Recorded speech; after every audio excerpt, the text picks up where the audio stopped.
I didn't know. I'm gonna be real with you. I had never watched a Grammy Award until I got nominated with Kendrick for Complexion. Like everything I watched was black. NAACP, Soul Train, BET Awards. Those are the joints that I wanted. Right. I never ever dreamed of like having or wanting or thinking I needed a Grammy Award. Like I spoke about, the famous picture of Lauren holding, all the joints, but I was just like, oh, it's dope. Like she got this award too from BET, but it was all the black awards that I was like, yo, I can't wait for the day that I get to perform on that.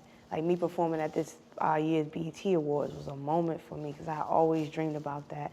Like being nominated, winning an award one day. Like that's what I put my stock into, And then I got into business, and somewhere along the line, I let myself, here in the industry talk about, yo, Grammys, that's the biggest award you can get in music. So I was like, oh, I never knew that, So everybody, put so much weight on it. I was like, oh, okay, we need that.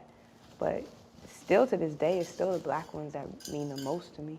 Yeah, even when you talk about Lauren, I think about Outkast when they won. I never thought the Grammys were cool because Yeah. they get. Well, no, I never thought Lauren was cool because she had a Grammy. Right. I thought the Grammys were cool because 'Cause they were acknowledging Lauren. Lauren's still gonna be cool. That just make Without y'all a corny doubt. motherfuckers look cool. Exactly, and that's how I looked at it too. Like, I'm looking back like, can we bring the Source Wars back? Like, Right. those were the moments for me. Right. Like, I, it's just the black ones were the ones that I gave, and still to this day, still give the weight to.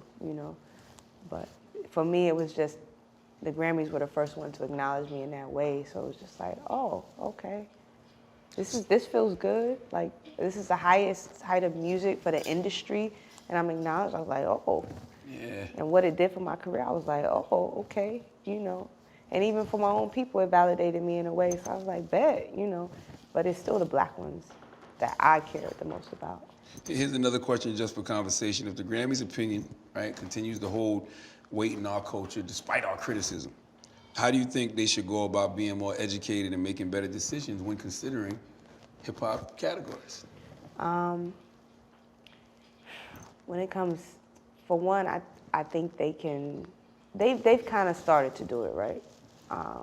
You know, I've heard that there are committees within all genres of the Grammys, country, rock, R&B and soul, as well as hip hop, where they have people from the culture to kind of come and, make sure that it's represented in the right way.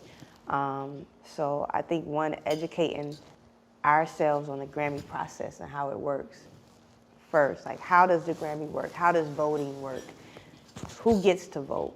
You know what I'm saying? So for one, I think it's mainly us, if they have these committees that get to say what's nominated. But I think in the grand scheme of things, what wins, that's open up to every single body, every single genre. And I think the problem a lot of times that happen is you got somebody in country and whoever that can vote for hip hop. And if they not in the culture, they're gonna go off name recognition automatically. Lil Nas X getting that now. Exactly. So maybe a solution is, there's a council of people that get to vote on who wins,